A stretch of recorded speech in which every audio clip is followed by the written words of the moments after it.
Hey guys, I'm Rodney. And I'm Jake. Welcome back to episode 2 of our Courtyard series where we expanded our entry courtyard.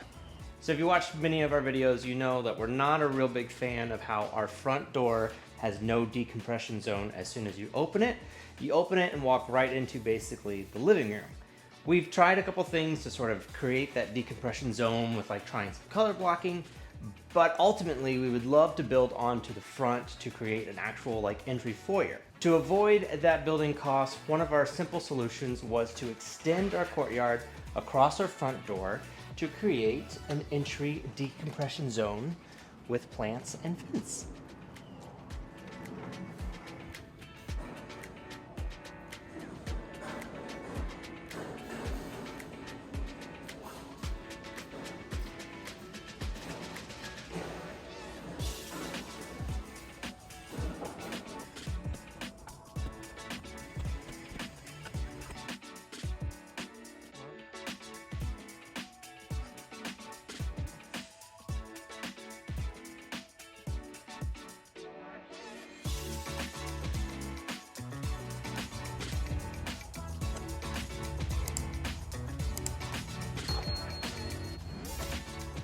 So as soon as we got all the posts set, we already had a quick break for a little bit of puppy love.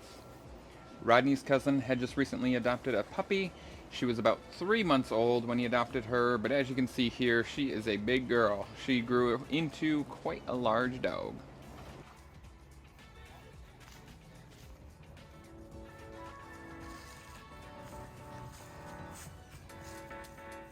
Now that we're back to work, you can really see how it's all taking shape.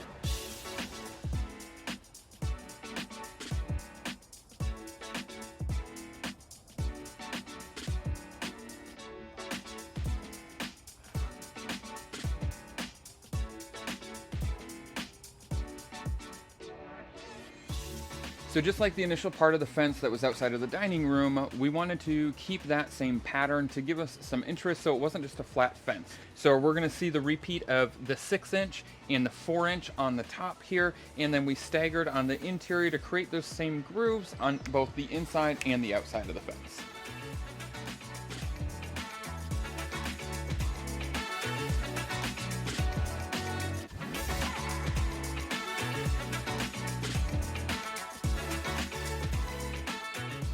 So now that all of the new fencing across one side of the house was looking so great, we couldn't resist the opportunity to take down and replace the existing pallet fence that was there when we moved in and replace it with similar fencing across the remaining 40 feet.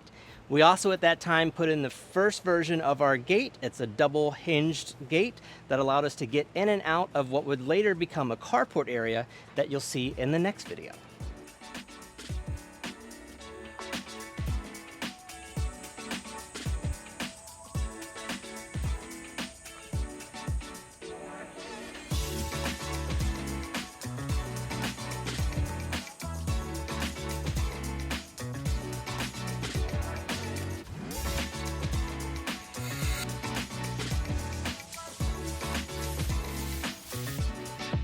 And finally, we get to the instant gratification part of painting.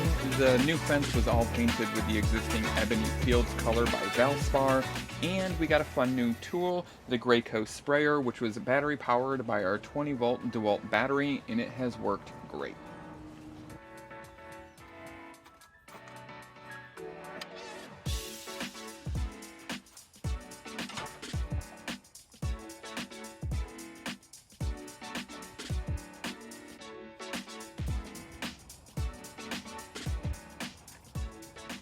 At this phase, we installed a double gate that swung out to the driveway. Each panel was 4 feet wide, giving us 8 total feet to easily bring equipment and cars in and out. Also, when this gate shut, it was flush so that it was invisible to the naked eye. Now that all the heavy construction was done for the new fence in the courtyard space, we were able to start moving on to prepping the soil for plantings. In this particular design, the gap between the existing sidewalk and the new fence, we took the opportunity for not just as a walkway for the entryway, but to fill this space with a little bit more greenery, softening up and freshening up the entryway as a whole. At this point in time, we owned our own retail garden center, which gave us a unique opportunity for DIY projects where we could go plant shopping in the middle of the night. So many plants now.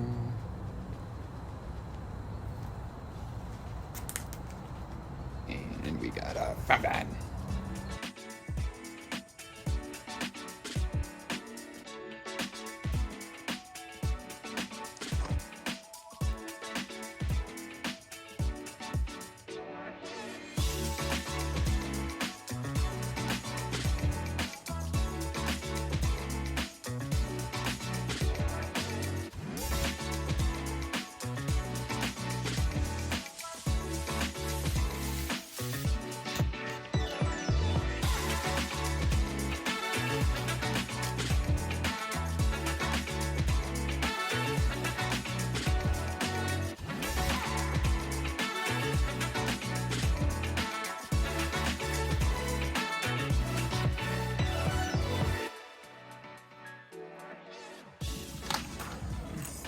So basically, we have an outer board, and then this board that you want to do it? No, it's far more entertaining for me for you to do it. An outdoor board? An outer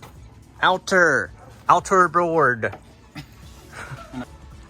So basically, we have bottom board, or basically we have an outdoor board, this internal board that this mounts up to, and then another board that goes on the face, just over it to hide the light, and then it cascades down through here. All right, so do you want to give a whirl at explaining these lights again? Why don't you do it?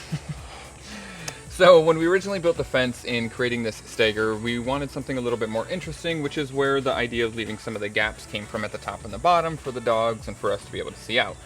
But after that first or second night with the new fence, we realized how dark this little space was. And without adding additional harsh lighting on the house itself, we wanted to come up with a creative solution. So as a creative solution, we came up with using the hue light strips, which we've used elsewhere in the yard and have really, really liked them.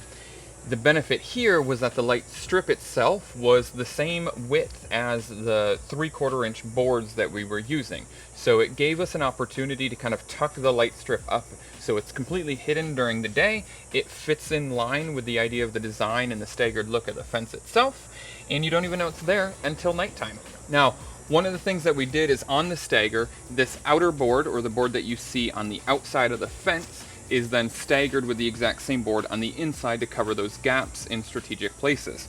But in this gap here, we layered a third layer, which is also a 1x4, and we were able to hide the light strip up and inside that gap there. Now, we did take the opportunity to paint that entire channel white, which really did help reflect the light, and then on the exterior, of course, just painted it the same color as the fence so that it completely disappears. The challenge that we ran into, though, was the distance. I don't know if you remember that part, but we had to drill through each one of these 4x4s anywhere we wanted the light strip or the wiring to be able to cross through, so it was all hidden.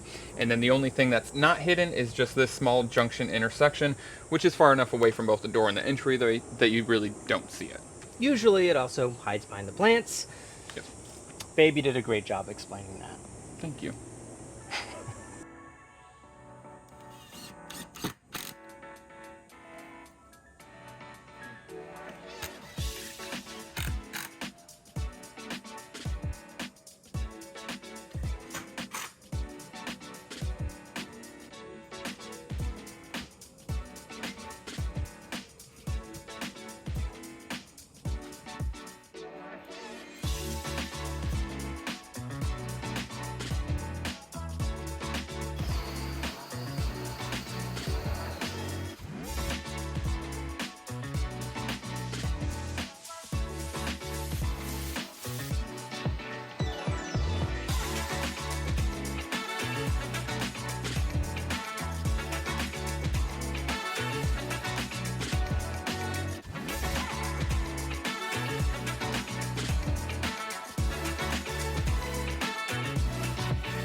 All right, guys, so that's it for episode 2 of our little entry courtyard series. Join us for the 3rd and final episode where we expand this entry courtyard and make it become part of our carport. If you didn't see the first part, make sure you check it out on our YouTube channel. And if you want to see the next part, make sure you like, comment, and subscribe, and hit the bell icon to be notified when the next video is published.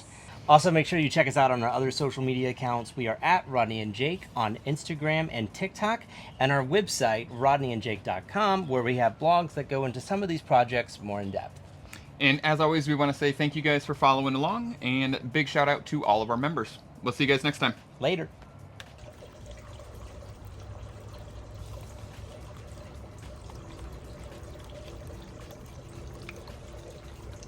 Look at that tiny little We palladium. should have watered last night, so all of this would be perky today. Great job explaining Oh my that. You're doing a great job.